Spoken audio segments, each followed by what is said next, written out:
Hi, Bryn. So, what's the biggest benefit of a SaaS in one sentence? The biggest benefit of a SaaS in one sentence is a lot of people will have generated employer pensions from their previous jobs, and a SaaS would allow you to use that old employer pension to go and buy some commercial property. So, bringing all their old pension into one pot and then they can go and buy it. Awesome. How fast can somebody set up a SaaS?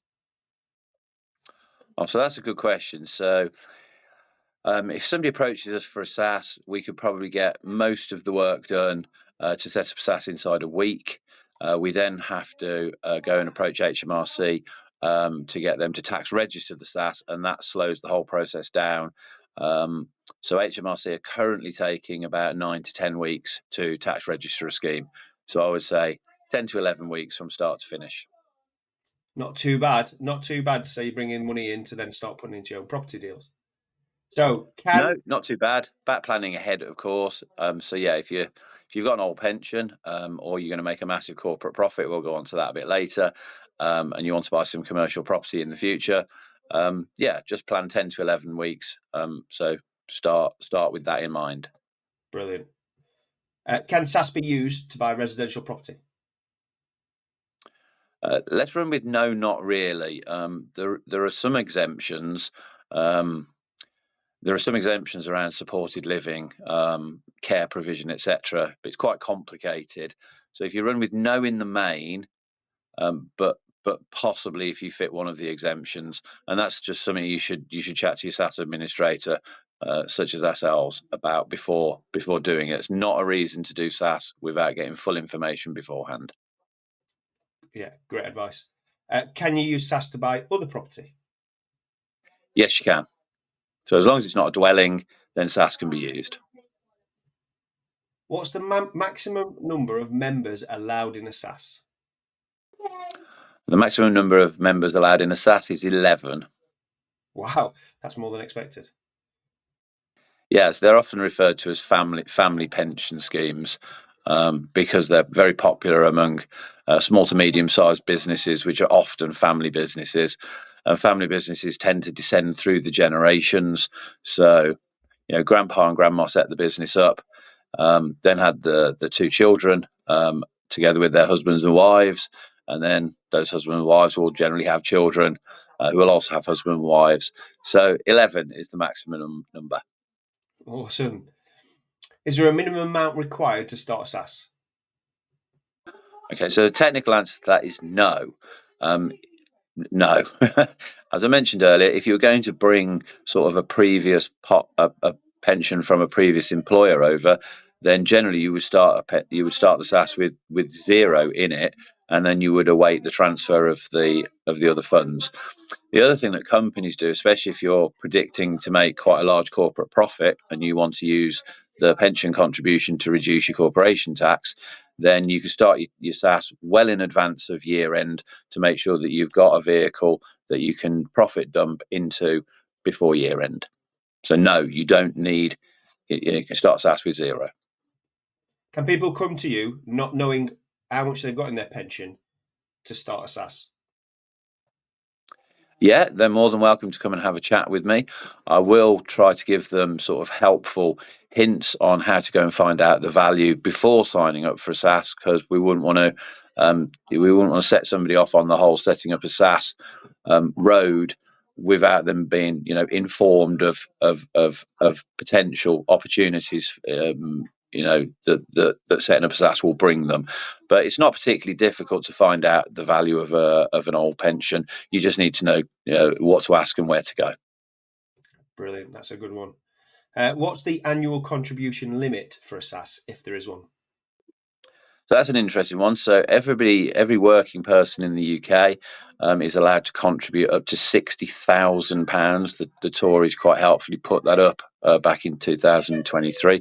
So £60,000 you can contribute into a pension. That's not just a SaaS. That's any kind of eligible pension.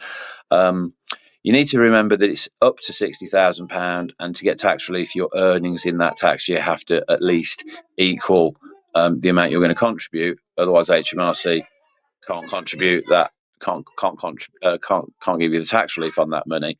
So up to £60,000 is a personal contribution. Pension funds, now SSAS falls into the realm of an occupational pension scheme, and I don't want to get all pensiony on you, but there's different rules applied to things called occupational pension schemes.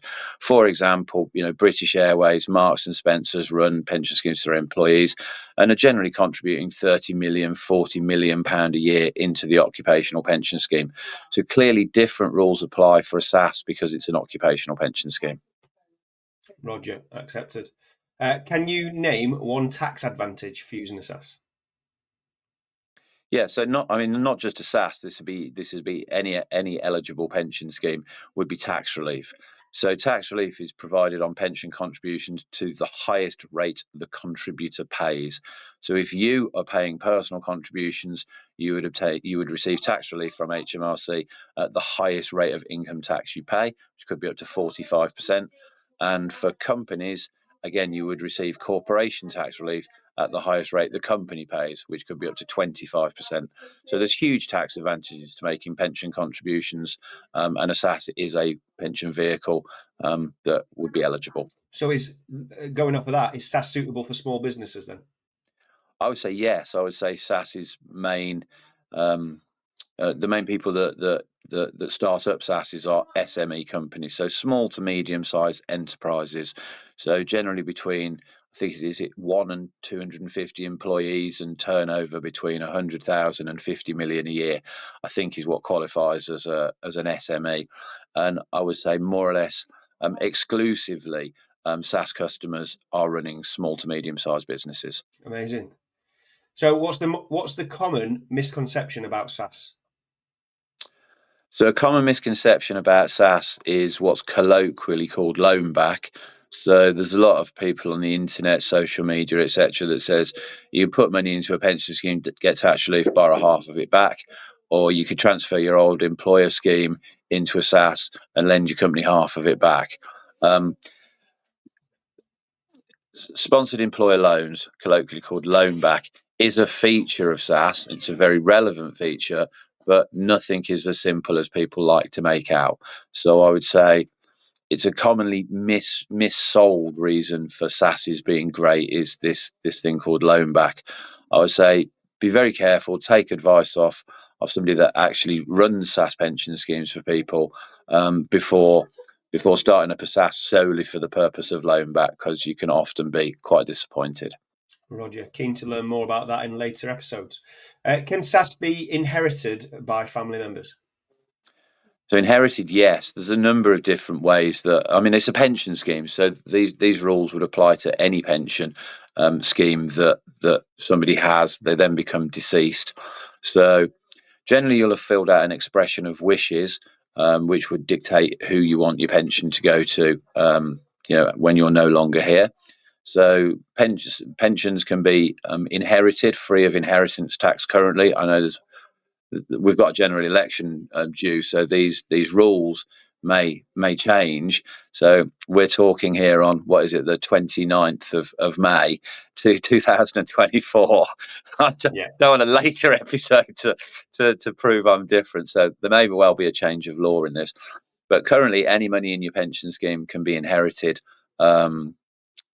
Generally, I suppose, by your children, free of inheritance tax. Alternatively, one of the things you could do with the SSAS, which is why it's called a family pension often, is money could stay in the SSAS and continue to benefit from tax-free growth, and then it wouldn't form part of the children's estate on their death.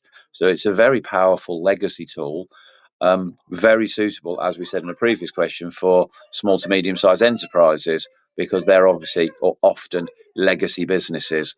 So yeah, it's a great tax planning tool, when talking about moving on to the next world.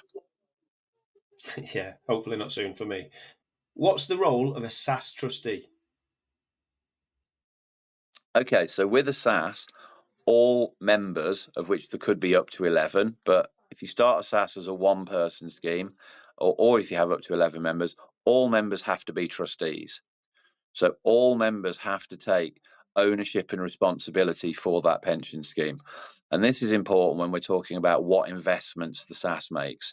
So if the SSAS is going to invest money for it to grow, all trustees have to agree on that investment strategy. Yeah, amazing. And where should they go if they want to find out more about SSAS? Hi there. Yeah, come along to us at SSAS UK. We offer half an hour uh, free consultation advice where people can ask anything they want of us and learn a little bit more about SSAS. Or I'm relatively well known as a presenter on SSAS pensions at various different property and pension events held throughout the UK. And I believe I'm talking at your event in a couple of You are weeks' indeed. time. So come along to one of them. Last question. How long have you been doing SSAS? Oh, that's a very good question, actually. So, so after starting with Britannic Assurance back in 1987 and doing my initial exams, the first piece of SaaS advice I ever gave was in 1991.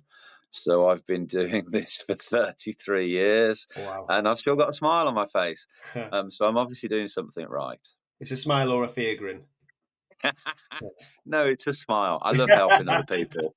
Love helping I know you will. entrepreneurs out. A lot of our clients, being SME owners, are very entrepreneurial.